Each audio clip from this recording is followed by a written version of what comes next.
도도한 서재 조수빈입니다. 제가 평소에는 뭐 예술, 집, 공간 이렇게 좀 부드러운 이야기들 많이 했는데 요즘에 주제가 좀 더 하드해지고 있는 것 같아요. 돈 얘기도 했던 것 같고 제가 뭐 전쟁 얘기, 철학 얘기 이런 것들을 많이 하고 있는데 이렇게 좀 머리가 아플 수 있는 결이 다를 수 있는 이야기를 들고 오는 이유들이 있습니다. 그만큼 우리에게 좀 중요한 시대가 됐다고 생각을 하는데요. 오늘은 그중에서도 전쟁 얘기를 해보려고 합니다. 알고리즘 없어? 왜 그러는 거야? 라고 생각하실 수도 있는데, 근데 제가 도도한 서재 이번 내용을 준비하면서 가졌던 생각이 있어요. 우리가 일상에서 너무나 편리하게 쓰는 인공지능이 지금 지구 반대편에서는 누군가의 생사를 결정하는 냉혹한 두뇌가 되어 있다라는 생각인데, 기술이 우리 삶을 풍요롭게 하고 있잖아요. 하지만 그만큼 반대로 인간의 존엄성을 어디까지 위협할 수 있는지 그 최전선을 들여다보는 것. 저는 이게 지금 이 시대를 살아가는 우리에게 좀 필요한 통찰이 됐다라고 생각을 하고 있습니다. 이제 좀 시간이 지났네요. 2026년 2월 말이었죠. 미군과 이스라엘 연합군이 이란을 향해서 에픽 퓨리라는 작전을 시작을 했습니다. 휴전이 된다고 했다가 안 된다고 했다가 쉽게 끝날 것 같은 분위기가 아닌 것 같은데요. 근데 공습 첫날로 돌아가 볼게요. 단 24시간 만에 무려 1000개가 넘는 목표물을 동시에 타격했습니다. 예전 같으면 이 정보 요원들이 몇 주 동안 밤을 새워야 할 분량들이었는데 이걸 단 하루 공격 첫날에 끝냈는데요. 미 중부사령관 브래드 쿠퍼도 2003년 이라크전보다 2배나 빠른 속도라면서 혀를 내둘렀을 정도였습니다. 전광석화죠. 이런 공격의 중심에는 메이븐 스마트 시스템이라는 AI 플랫폼이 있는데요. 제가 지난 영상에서 메이븐 스마트 시스템 짚어보겠다고 예고를 해드렸었죠. 2017년부터 9년 동안 묵묵히 위성 영상과 감청 데이터를 학습해온 이 녀석이 이제는 팔란티어의 고담이나 엔트로픽의 클로드와 결합해서 단순한 분석을 넘어서 어떤 작전의 순서까지 짜주는 참모가 됐습니다. 하늘과 우주도 예외는 아니거든요. 이제는 JADC2라는 거대한 신경망 안에서 모든 게 연결이 됩니다. 지상의 레이더가 아니라 우주에 떠있는 위성이 요격 미사일에 직접 좌표를 찍어주고요. 또 차세대 폭격기 B-21 레이더는 AI를 등에 업고 스스로 판단하면서 날아다니고 있습니다. 근데 제가 이거를 도도한 서재 주제로 잡은 이유가 따로 있습니다. 그냥 전쟁이 무섭다, 대단하다 이런 정도가 아니고요. 이스라엘이 쓰는 라벤더라는 AI가 제 눈에 들어왔는데요. 하마스 대원 37,000명의 데이터베이스를 아주 오랜 시간 동안 쥐고 동선을 추적했어요. 그러면서 정작 최종 공격을 승인하는 인간에게 주어지는 시간이 얼마였는지 아세요? 고작 20초였습니다. 제가 이 말을 하는 동안에도 엄청난 공격을 했었겠죠. 한 사람의 생명을 끊는 결정을 내리는데 20초. 우리가 기술의 많은 권한을 넘겨준 시대를 살고 있다라는 생각이 들었습니다. 전선으로 한번 가보겠습니다. 키가 180cm가 넘는 AI 로봇 팬텀 MK1이 투입이 이미 됐고요. 통신이 끊겨도 스스로 사냥감을 찾는 루카스 드론, 그리고 패트리어트 미사일보다 훨씬 저렴하게 적을 잡을 수 있는 메롭스 드론이 하늘을 뒤덮고 있습니다. 심지어 우리 방산업체들과 게임 회사인 크래프톤까지 손을 잡고 이 피지컬 AI 전쟁에 뛰어들고 있는 시대인데요. 그러니까 어떻게 보면 인간이 결정하는 게 아니라 알고리즘이 방아쇠를 당기는 거예요. 제가 지금 찍고 있는 이 영상도 여러분이 선택하는 경우도 있지만 주로 알고리즘에 의해서 여러분을 찾아가고 있을걸요. 오늘 도도한 서재에서는 2026년 중동 전쟁의 한복판에서 그 이면들을 좀 짚어보려고 합니다. 특히 AI와 전쟁. AI는 전쟁의 비극을 줄여주는 구원자일까? 아니면 우리가 통제할 수 있는 또 다른 재앙일까? 짚어보겠습니다. 앞서 말씀드렸던 24시간 만에 1000개 동시 타격이라는 수치요. 민간인은 잘 모르지만 정말 어마어마한 수치입니다. 이 정광석화 같은 작전이 가능했던 이유가 뭘까요? 사실은 미군이요. 진짜 집요해요. 지난 9년 동안 소리 소문 없이 쌓아온 집요함 덕분이었습니다. 이 프로젝트의 이름은 지난 시간에 예고했던 대로 메이븐 시스템입니다. 이게 히브리어로 그 뜻을 찾아보니까 전문가, 박식한 사람 이런 걸 뜻하더라고요. 근데 이 이름처럼 전장의 모든 데이터를 꿰뚫어보는 인공지능 참모인 거죠. 이거를 만들겠다는 게 미 국방부가 오랜 시간 쌓아왔던 야심이었습니다. 그 시작을 돌이켜보면요. 이란 전쟁에서 보여졌지만 사실은 시작은 2017년이에요. 당시에 그 국방부 부장관이 어떤 얘기를 하냐면 중국이 AI 성장세가 무섭다. 거기에 자극을 받아서 알고리즘 전쟁 교차 기능팀이라는 아주 긴 이름의 부서를 만들었습니다. 처음에는 뭐 이렇게 거창한 건 아니었고 어떤 실험실 같은 느낌이었는데 드론이 영상을 찍어오잖아요. 이걸 모으면 이게 트럭인지 건물인지 이걸 식별을 합니다. 근데 이거를 어떻게 처음에 가르쳤냐? 그때는 AI가 지금처럼 빠르게 발전했던 시기가 아니기 때문에 사람이 붙어서 요원이 붙어서 일일이 가르쳐 줍니다. 그러니까 정보 요원들이 AI의 과외 선생이 된 거예요. 그 사진이 얼마나 모였냐? 15만 장이 넘었습니다. 이거를 일일이 수작업으로 태깅을 했어요. 이거는 야 탱크야? 이거는 민간 차량이야? 하나하나 어린아이처럼 가르쳤습니다. 그렇게 9년 동안 켜켜이 쌓인 데이터가 이번 2026년 이란전 이른바 에픽 퓨리 작전에서 그야말로 최초로 폭발한 겁니다. 여기서 우리가 주목해야 될 거는 뭐냐면요. 이 시스템의 조합입니다. 그러니까 단순히 정보를 보는 눈만 만들어준 게 아니거든요. 팔란티어 얘기를 해볼게요. 팔란티어의 고담.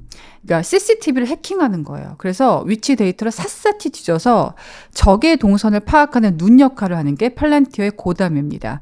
그리고 엔트로픽의 클로드 아시죠? 최근 우리가 일상에서 쓰는 그 LLM, 즉 거대 언어 모델이 전쟁에서는 추론 엔진처럼 결합이 된 겁니다. 이게 무슨 뜻이냐면 우리가 이걸 왜 알아야 되냐면 이게 AI가 야 저기 건물이 있다라고 말하는 수준을 이미 넘었다. 그러니까 어린아이가 아니다는 거죠. 지금 저 건물을 타격해야 적의 보급로가 끊길 거야. 그리고 민간인 피해를 최소화하면서 작전 효과를 극대화할 수 있다라고 맥락을 짚어주는 게 현재 AI라는 겁니다. 폴 사레가 쓴 책 가운데서 4개의 전장이라는 책이 있어요. 이게 이제 원서로 제가 봤는데 거기에 이런 대목이 나옵니다. 미래의 전쟁은 탄약의 양이 아니라 데이터를 정보로 바꾸는 속도에서 결정된다. 그러니까 2017년에는 그 영상을 분석할 때 AI가 보조원 역할이었거든요. 그 메이븐이. 근데 이제는 클로드라는 그러니까 지능 엔진을 장착을 하고 인간을 지휘관으로 삼아서 그 옆에서 작전 지도를 그리는 수석 참모까지 잘한 셈입니다. 결국에 지금 진행되고 있는 이 전쟁은 9년을 기다린 끝에 알고리즘이 실전에서 거둔 완벽한 승리다. 그러니까 이번 전쟁은 전쟁사에서 알고리즘 전쟁이다. 이렇게 봐도 무방하겠죠. 제가 이렇게 AI가 모든 작전을 설계하고 그럼 인간은 어떻게 되는 거예요? 인간은 그저 승인 버튼만 누르게 되는 거죠. 그렇다면 그 전쟁의 결과에 대해서 책임을 누가 져야 되는 걸까라는 생각을 해봤어요. 기계가 책임을 지나? 그러니까 메이븐이 똑똑해질수록 인류의 고민은 더 깊어질 수밖에 없습니다. 앞서 말씀드렸던 메이븐이 아주 똑똑한 뇌다. 그렇다면 그 뇌의 명령을 팔다리로 전달하는 신경계가 있어야 되잖아요. 그게 바로 미 국방부가 2022년부터 공들인 프로젝트가 있는데 바로 JADC2라는 거거든요. 그러니까 너무 말이 어렵죠. 합동 전 영역 지휘 통제 체계라는 겁니다. 말이 좀 어렵긴 한데요. 제가 쉽게 좀 풀어볼게요. 육군, 해군, 공군, 그리고 우주까지, 우주의 사이버 영역까지 모든 데이터를 하나로 묶어서 적보다 무조건 빠르게 결심하고 움직이겠다. 이런 전략을 말합니다. 이번 이란전으로 다시 돌아가 보면요. 신경망의 위력이 제대로 확인된 전쟁이었습니다. 특히 제 눈길을 끌었던 대목이 뭐였냐면은 차세대 스텔스 폭격기죠. B-21 레이더였습니다. 그러니까 예전의 폭격기는요, 어떤 거였냐면 명령을 받고 이게 폭탄을 떨어뜨리는 그런 역할에 그쳤는데, 이제는 다르더라고요. B-21은 그 자체로 거대한 AI 공중 플랫폼이 됐습니다. 이게 무슨 얘기냐면요, 네트워크 접속해서 실시간으로 데이터를 공유하고 AI가 최적의 작전 대안을 제안을 해요. 그러면 그걸 조종사한테 즉각 보여줍니다. 그러니까 중앙통제소에서 지시를 기다릴 필요가 없어요. 현장에서 기체 스스로가 지능형 노드가 되어서 조종사는 그에 맞게 수행하는 역할만 합니다. 어떻게 보면 인간과 기계 역할이 바뀐 것 같지 않습니까? 근데 여기서 정말 놀라운 게 뭐냐면요. 하늘을 넘어서 지금 이미 우주까지 신경망이 다 뻗어나간 상태라는 겁니다. 이번 작전에서요, 미군은 화력 통제 위성을 처음으로 실전에 투입을 했습니다. 미 우주개발국 SDA라는 데가 있는데 여기서 추적계층이라는 것을 아주 촘촘하게 깔아놨어요. 이게 위성을, 레이어, 트래킹 레이어라고 해서 이렇게 여러 겹으로 쌓아놓은 건데요. 과거의 위성이 적의 미사일을 쐈다라고 알려주는 조기 경보 수준이었다면 이젠 다릅니다. 우주에서 직접 요격 미사일한테 야 여기 쏴 정밀한 타격 좌표를 쏴줘요. 이른바 화력 통제 품질의 데이터를 자체적으로 생성을 한 겁니다. 그러니까 생성형 AI라는 게 우리가 쓰는 AI, 뭐 챗GPT, 제미나이 수준을 뛰어넘는 거죠. 지상 레이더가 도저히 따라잡기 힘든 사각지대, 또 궤적이 불규칙한 극초음속 미사일들이 있잖아요. 이런 것까지도 우주에서 바라보면 실시간으로 추적해서 요격기에 정보를 꽂아주는 겁니다. 이른바 센서 투 슈터라고 하는데, 즉 보고 쏘는 과정의 공백을 어디까지? 제로까지. 줄여버린 거죠. 여기서 저희가 참고할 만한 책이 하나 있는데요. 전 미 상원군사위원회 수석 보좌관이었던 크리스찬 브로스가 쓴 책 가운데서 킬체인이라는 책이 있어요. 킬체인이라는 책은 우리 안보 정책을 할 때도 많이 들어보셨을 거예요. 뭐 한국의 킬체인을 구축하겠다고 지난 정부에서 발표했던 내용이었는데요. 그가 이 킬체인이라는 책에서 이렇게 경고를 한 적이 있어요. 전쟁의 미래는 더 비싼 무기가 아니라 더 똑똑하고 유기적인 연결에 달려있다. 이 유기적인 전쟁에 대해서도 기회가 된다면 한번 영상을 만들도록 하겠습니다. 이번 이란전은요, 그가 예견했던 킬체인의 단축이 우주 영역에서 완성됐다, 이런 걸 보여주는 아주 상징적인 사건이라고 할 수 있습니다. 그런데요, 이렇게 하늘과 우주가 하나로 연결되어서 한치의 오차도 없이 타격이 되는 이런 걸 보고 있으면 와 진짜 대단하다, 이 효율성에 감탄을 하게 되죠. 근데 한편으로는 저는 이런 생각이 들더라고요. 와, 모든 영역에서 인간이 개입할 틈이 점점 사라지고 있는 거 아닐까?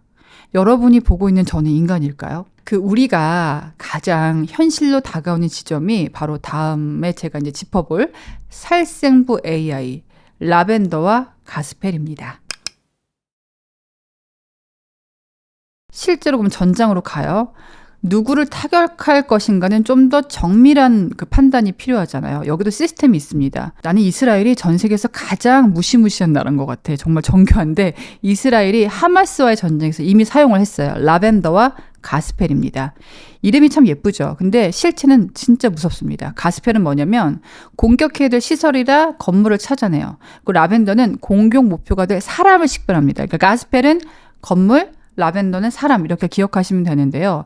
먼저 라벤더는요, 37,000명에 달하는 팔레스타인 무장대원들의 데이터베이스를 이미 가지고 있어요. 위성사진, 통신 감청은 물론이고요. 심지어 의료 기록까지 샅샅이 훑어서 이 사람들이 어디에 위치하고 어디에 활동했는지 감시합니다. 예를 들어서 조수빈을 만약 감시해. 근데 그냥 어디 있는지 감시하는 수준이 아니라 얘의 과거, 얘 치부, 얘가 어느 시점에 화장실을 가는지, 그거를 이 라벤더라는 프로그램을 통해서 다 보는 거예요. 그리고 만약에 조수빈의 이름을 치면 동명이인이 뭐에서 같은 공간 안에 8명이 있다고 쳐요.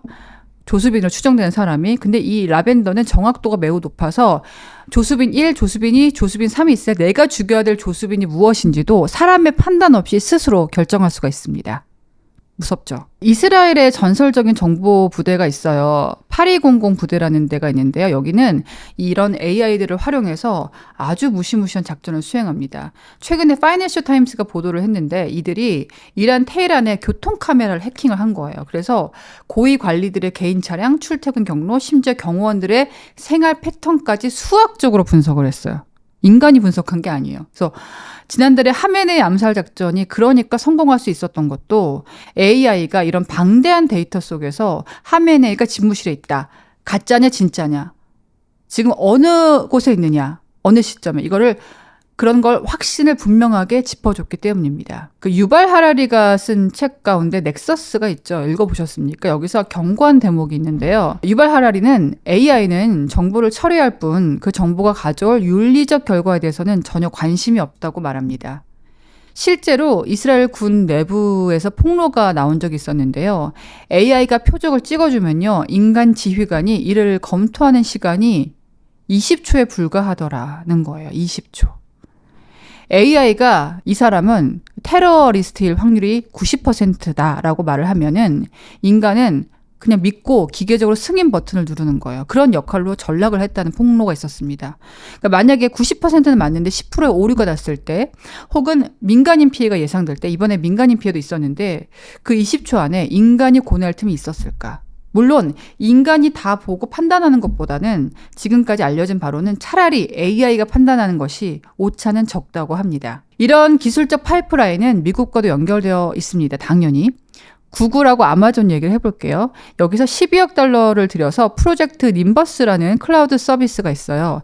이 거대한 감시와 분석의 기반이 된 게 바로 이 서비스인데요. 결국 미국의 메이븐 그리고 이스라엘의 가스펠 라벤더 이런 것들이 서로 데이터를 주고받으면서 하나의 복합체, 살상 알고리즘을 공유하고 있는 체계를 갖고 있는 셈입니다. 효율적이죠. 전쟁을 하는 입장에서 아주 순식간에 적을 싹 도려낼 수 있으니까요. 근데 우리는 지금 이런 생사의 결정권을 데이터에 맡기고 있는 세상을 살고 있습니다. 데이터가 정교해질수록 그러니까 앞으로 더 전쟁은 많아질 텐데 우리의 책임감은 가벼워지고 있다라는 생각도 듭니다. 제가 지난 시간에 이어서 얘기를 하는 게 전쟁도 결국 돈의 싸움인 것 같아요. 그러니까 빅테크를 우리가 투자하지만 얘네들은 언제든지 방산업체가 될 수 있는 거. 이번 이란전에서 화제가 된 것 중에 하나가 미국의 루카스 드론인데 이 얘기를 좀 해볼게요. 겉보기에는 그냥 평범한 자폭 드론처럼 생겼어요. 근데 그 안에 뭐가 있냐, 뭐가 다르냐, 이전에 드론과 뭐가 다르냐, 지능이 들어있다는 겁니다. 그러니까 자동 표적 인식 시스템인데요. 예전 드론들은요, GPS 신호가 끊기면 길을 잃어요. 그리고 헤맸습니다. 그래서 그거를 교란시키는 그런 전략도 있었거든요. 근데 루카스는 다릅니다. 루카스는 카메라로 지형 지물을 자기가 직접 봐. 그러면서 저게 적의 방공망이구나 스스로 판단하고 달려듭니다. 조종사가 간섭할 필요가 없습니다. AI가 알아서 사냥감을 찾는 그야말로 하늘을 나르는 지능형 사냥꾼입니다. 근데 더 무서운 건요. 이들이 군집으로 움직일 때요. 수험으로 움직일 때. 제가 이 영상도 준비하고 있는데 왜 자꾸 내가 이런 주제에 자꾸 빠져드는지 모르겠는데 수백 대의 드론이 마치 하나의 생명체처럼 유기적으로 서로 통신해. 그러니까 어디 다른 데가 아니고. 그러면서 달려드는데 이거를 뮤직 네트워크라고 불러요. 그러니까 러시아의 S-400 같은 값비싼 방공 시스템도 이런 드론들이 한꺼번에 쏟아지면 속수무책으로 당합니다. 그러니까 처리할 수 있는 데이터 한계를 넘어버리거든요. 이거를 전문가들은 포화 지점이라고 부르는데요. 수천억 원짜리 방어막이 고작 몇천만 원짜리 드론 공세에 속수무책으로 뚫리는 게 현대전입니다. 여기서 우리가 또 하나 주목해야 될 점이 있는데요. 바로 메롭스입니다. 전 구글 CEO죠. 에릭 슈미트가 투자한 프로젝트가 있어요. 바로 프로젝트 이글에서 만든 요격 드론인데요. 이게 패트리어트 미사일 한 발을 쏘는데 수십만 달러가 들잖아요. 근데 메롭스는 단돈 얼마? 15,000달러면 충분합니다. 이란의 샤헤드 드론이 3만 달러 정도 하거든요. 그러니까 훨씬 더 싼 비용으로 적을 공격할 수 있는 겁니다. 실제로 우리가 지금 자꾸 이란전 하기가 까먹고 있는데 우크라이나전 아직 안 끝났거든요. 우크라이나에서 이미 1,900기 이상의 드론을 격추하면서 실력을 입증을 했고요. 이번 또 이란전에서도 미군이 5일 만에 10,000대를 배치했습니다. 그러니까 방공 생태계 가성비 끝판왕이 등장한 겁니다. 여기까지 저희가 좀 살펴봤는데 좀 내용이 어려우신가요? 이 대목에서 저는요. 싱어라는 사람이 쓴 책 중에서 하이테크 전쟁, Wired for War라는 책도 있거든요. 그러니까 그 사람이 오래전에 로봇 공학의 발전이 전쟁의 문턱을 낮출 것이다. 그리고 살상의 경작을 바꿀 것이다. 라고 예견을 했는데 그 예언이 이미 실현이 된 거예요. 메롭스와 루카스라는 모습으로. 인류의 가장 진보한 기술인 AI가 가장 효율적으로 적을 살상하고 방어하는 계산기가 된 게 아이러니하지만 우리가 살고 있는 현실입니다. 하지만 이 기술이 단순히 하늘을 나는 드론에만 머물러 있을 리가 없죠. 이제는 우리처럼 걷고 움직이는 피지컬 AI, 그러니까 몸을 가진 AI가 병사들로 전면에 등장하고 있습니다. 제가 이제 그 이야기를 해보겠습니다. 앞서 말씀드렸던 기술들은요, 다 보이지 않는 지능 얘기였어요. 더 어려우셨을 거예요. 근데 그 지능이 이제는 육체를 입기 시작했습니다. 바로 피지컬 AI 등장인데요. CES에서 피지컬 AI가 등장했을 때 다 감탄했는데, 저는 전장이 바뀌겠구나를 생각을 했고, 실제로 2달 만에 그렇게 됐습니다. 2026년 2월 우크라이나 전선에서 아주 상징적인 사건이 있었는데요. 키가 180cm에 달하는 이족 보행 로봇 팬텀이 실전에 배치됐습니다. 미국의 스타트업인 파운데이션이 만든 로봇인데요. 이것은 인간 병사가 하기 힘든 아주 위험한 정찰, 또 벙커 진입 같은 임무를 수행하고 있습니다. 아직은 물론 초기 단계이기 때문에 제약도 있지만 로봇이 인간과 똑같이 걷고 무기를 다루면서 전장을 누비는 시대가 이제 코앞까지 온 셈입니다. 근데 여기서 제가 주목한 것은요. 이 전쟁의 그 로봇화, 그런 물결에 그럼 우리 대한민국은 어떤 역할을 하고 있을까? 이게 궁금해서 제가 좀 찾아봤습니다. 최근에 이 뉴스 보셨어요? 그러니까 한화하고 게임 회사인 크래프톤이 조인트 벤처를 설립했다는 소식을 들으셨는데 저는 되게 남다르게 다가오더라고요. 아니 처음에 뭐 배틀그라운드 만드는 회사가 왜 탱크 만드는 회사랑 손을 잡지? 라고 생각을 했는데 이거는 굉장히 낮은 수준의 의문이고요. 내막을 들여다볼까요? 고개가 끄덕여집니다. 예를 들면 게임 속에서 뭘 하죠? 전쟁을 하죠. 수만 번의 전투 데이터가 쌓이는 거예요. 그렇죠? 이런 시뮬레이션을 그 가상 공간에서 해보고 그 소프트웨어 기술이 실제 로봇의 뇌로 들어가서 학습을 시키는 거죠. 그러니까 가상 세계에서 학습한 AI가 실제 전장의 로봇에 이식되는 겁니다. 한화가 무려 1조 원 규모의 펀드를 조성해서 이 생태계를 키우고 있다고 하는데 앞으로 과연 어떤 식으로 전개될지 개인적으로 눈여겨보고 있습니다. 이런 사례가 또 없을까? 미국의 방산 유니콘 기업 가운데서 안두릴이 있습니다. 안두릴도 게임 회사였죠. 우리가 이제 전통적인 하드웨어 강점을 넘어서 AI 소프트웨어로 승부하는 새로운 방산의 시대를 걷고 있는 셈입니다. 헨리 키신저나 에릭 슈미트 같은 사람들이 함께 쓴 책 가운데서 AI 이후의 세계, The Age of AI라는 책이 있는데요. 여기서 이렇게 입을 모아요. AI는 더 이상 도구가 아니라 인간과 상호작용하면서 현실 세계를 물리적으로 변화시키는 독립적인 주체가 될 것이다. 그 주체가 지금 전장에서는 팬텀 같은 로봇, 병사로, 그리고 우리에게는 어떤 K방산의 새로운 시험대로 다가와 있습니다. 자, 이제 로봇이 방아쇠를 당기고요. 게임 기술이 살상의 확률을 높이는 현실. 누군가에게는 기술의 승리로 보이겠지만 우리에게는 이런 질문을 또 던집니다. 인간 병사의 자리는 어디이며 그러면 우리는 이 금속 병사들을 어떻게 통제할 것인가? AI 전쟁의 그 뇌라면 그 뇌에 피를 공급하는 신경망, 심장은 어디일까요? 정말 중요한 얘기예요. 이것만 보셔도 오늘 도도한 서재는 알맹이를 뽑아 가시는 겁니다. 데이터 센터. 2026년 중동 전쟁에서 아주 흥미로운 한편으로는 또 무서운 현상이 관측이 됐는데 미군과 이스라엘이 그 테헤란에 있는 이란의 데이터 센터 2곳을 공습했어요. 이란도 가만히 있지 않았죠? 아랍에미리트와 바레인에 있는 아마존 데이터 센터 3곳을 드론으로 공격했습니다. 요즘에 데이터 센터 관련 전력주가 엄청 오르고 있는데요. 사실 이게 전쟁이 이걸 미리 보여주고 있는 거예요. 과거의 전쟁이 기름을 확보하기 위한 에너지 전쟁이었다면은 이제는 어떤 컴퓨팅 자원을 확보하고 그 키는 데이터 센터 전쟁으로 진화하고 있습니다. 미 국방부가 2028년까지 어떤 90억 달러, 그러니까 우리 돈으로 얼마죠? 12조 원이 넘는 거액을 들여서 마이크로소프트, 아마존, 구글 같은 거대 IT 기업들과 함께 합동 침투 클라우드 역량이라는 걸 구축하려고 하고 있어요. 그 이유가 보이시죠? 그리고 구글, 아마존, 또 마이크로소프트가 왜 잘 나갈 수밖에 없는지 이해가 되시죠? 그러니까 군사 기밀을 안전하게 처리할 철통 보안 클라우드가 없으면 아무리 똑똑한 AI 참모도 순식간에 고철 덩어리가 되기 때문에 매우 중요한 대목입니다. 여기서 알고리즘이라는 것을 다시 한번 얘기를 해볼게요. 여러분도 지금 저를 선택해서 만나셨나요? 알고리즘으로 만나셨나요? 중국을 보겠습니다. 중국 인민해방군은 최근 자체 개발한 AI 모델이죠. 딥시크를 전장에 투입했습니다. 미국산 AI를 쓰면 어떻게 되죠? 데이터가 유출될 수 있어요. 그리고 결정적인 순간에 제재를 받을 수 있어요.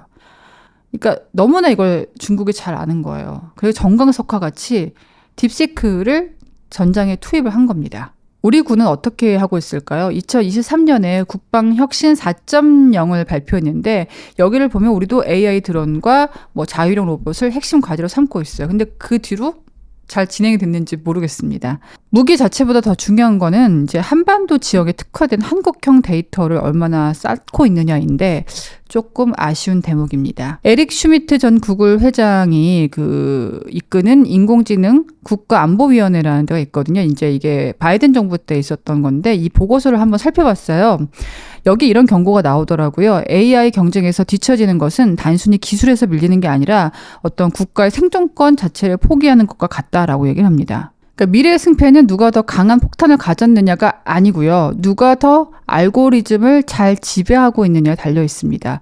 우리도 이제 무기 체계만 생각할 것이 아니라 이런 전장의 신경계를 어떻게 설계할지 고민해야 될 시점이고, 만약 여러분께서 방산주에 투자를 하고 계시다면 이런 대목에 집중하시는 게 저 개인적으로는 추천을 드리겠습니다. 하지만 전 전문가는 아니에요. 자, 오늘 도도한 서재 준비한 내용 어떠셨어요? 어렵죠? 저도 어렵지만 열심히 한번 준비해봤습니다. 2026년 알고리즘 전쟁 이야기였는데요. 24시간 만에 1000개를 동시에 타격할 수 있는 압도적인 효율성, 그리고 20초 만에 어떤 사람들의 생사를 결정해야 되는 냉혹한 알고리즘, 이 모든 이야기를 관통하는 하나의 질문은 무엇일까? 알고리즘이 속도를 높일 때 인간은 그 속도를 제어할 지혜를 준비하고 있는가라는 질문이었습니다. 전략가들의 미래절의 승패가 그 어떤 연결성에 달렸다고 말을 하지만 저는 좀 다르게 생각하는 게 그 끝에 결국에 사람이 있어야 되지 않겠는가라는 생각을 해봤어요.